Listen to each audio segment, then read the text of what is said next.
ഒരു പാട്ട് നമ്മൾ ഹൃദയത്തിലേക്ക് എടുക്കുമ്പോൾ ഒരുപാട് പ്രാവശ്യം കേട്ടിട്ടായിരിക്കും ചില പാട്ടുകൾ വരിക. പക്ഷെ ജീവാംശമായി അങ്ങനെ ആയിരുന്നില്ല, ഒറ്റയടിക്ക് ഉള്ളിലേക്ക് വന്നു. അത് കമ്പോസ് ചെയ്ത സമയത്ത് എന്തായിരുന്നു മനസ്സിലുണ്ടായിട്ടുള്ള ചെയ്ത വികാരം? ഞാൻ ലൈറ്റാക്കി ചോദിച്ചെന്നേ ഉള്ളൂ, എനിക്കറിയാം.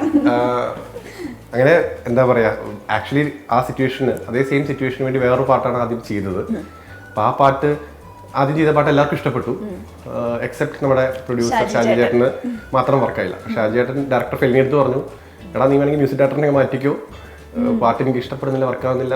അപ്പം ഫെലിനിയൊക്കെ പറഞ്ഞു ഓക്കെ, നല്ല ഞങ്ങൾക്കൊക്കെ ഓക്കെയാണ് എന്ന് പറഞ്ഞു. അപ്പം ഞാൻ ആക്ച്വലി അപ്പോൾ പറഞ്ഞു ഫെലിനി എടുത്ത്, അങ്ങനെ ഒരു അഭിപ്രായം വന്നാൽ പറഞ്ഞു ഒരു കാര്യം ചെയ്യാം, ടോട്ടലി ഡിഫറെൻ്റ് ആയിട്ട് ഇതുമായിട്ടൊരു ബന്ധമില്ലാത്തൊരു പാട്ടും കൂടെ ഞാൻ ചെയ്യാം, എന്നിട്ട് 2 പാട്ട് പോകുമ്പോൾ നമുക്ക് സെലക്ട് ചെയ്യാമല്ലോ, ഇഷ്ടമുള്ള സെലക്ട് ചെയ്യാം, എന്തായാലും അതുണ്ടല്ലോ അവിടെ.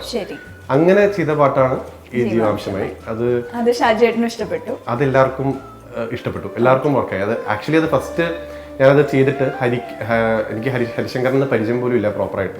പക്ഷെ എന്തോ ഇതുവരെ വർക്കും ചെയ്തിട്ടില്ല ഒരുമിച്ച്. ഒരുപാട് ആഡ്സിന് ഞാൻ പല ആൾക്കാരോട് വർക്ക് ചെയ്തിട്ടുണ്ടെങ്കിലും ആ പാട്ട് കമ്പോസ് ചെയ്തപ്പം എന്തോ അതിന് കുറച്ച് നാൾ മുമ്പ് ഞാൻ ഹരിയുടെ ഒരു ലൈവ് പെർഫോമൻസ് ഫേസ്ബുക്കിൽ കണ്ടിരുന്നു. അപ്പം എനിക്ക് ഭയങ്കര ഇൻട്രസ്റ്റ് ആയി, പുള്ളിയുടെ കോൺഫിഡൻസ് ഭയങ്കര ഇഷ്ടപ്പെട്ടു ഹരിശങ്കറിനെ. ചുമ്മാ ഹരിനെ വെച്ച് ട്രൈ ചെയ്യാന്ന് പറഞ്ഞാൽ ഹരിക്ക് ട്യൂൺ അയച്ചു കൊടുത്ത് ഹരി വീട്ടിൽ നിന്ന് പാടി അയച്ചിരുന്നു റാഫ്റ്റ്.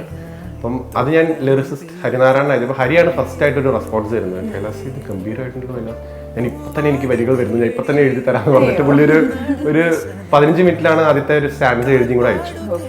അപ്പോൾ അത് കണ്ടപ്പോൾ ഫസ്റ്റ് ജീവാംശമായി എന്നുള്ള വേർഡ് കണ്ടപ്പം എല്ലാവർക്കും, എനിക്കും അതുപോലെ കേൾക്കുന്ന എല്ലാവർക്കും ആദ്യം ഒരു ചെറിയൊരു ഡൗട്ട് ഉണ്ടായിരുന്നു. കട്ടിയുള്ളൊരു വാക്ക്, കട്ടിയുള്ള വാക്ക് നല്ല ശരിക്കും കേൾക്കുമ്പോൾ കേൾക്കാത്തൊരു വാക്കായതുകൊണ്ട്. പിന്നെ ആ പാട്ടിന്റെ ആ വരിയുടെ അർത്ഥം ജീവന്റെ അംശമായി താനേ നീ കാലങ്ങൾ മുന്നേ വന്നു തുടങ്ങിയപ്പോഴേക്കും ആ ലവ് അങ്ങ് എസ്റ്റാബ്ലിഷ്ഡ് ആയി.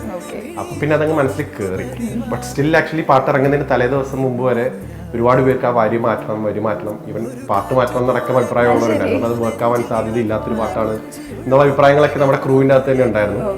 വൺസ് ഇറങ്ങി കഴിഞ്ഞപ്പോൾ പിന്നെ എല്ലാവരുടെയും പിന്നെ അവർ തന്നെ ഇപ്പൊ നമ്മുടെ സംയുക്തയാണെങ്കിലും അത് എല്ലാവരും ലൈക്ക് ഇറങ്ങുന്നതിന് മുമ്പ് അവർക്കൊക്കെ ഡൗട്ട്ഫുൾ ആയിരുന്നു, ഇങ്ങനത്തെ ഒരു പാട്ട് ഇന്നത്തെ കാലത്ത് വർക്കാവുമോ എന്നുള്ളൊരു സംശയം.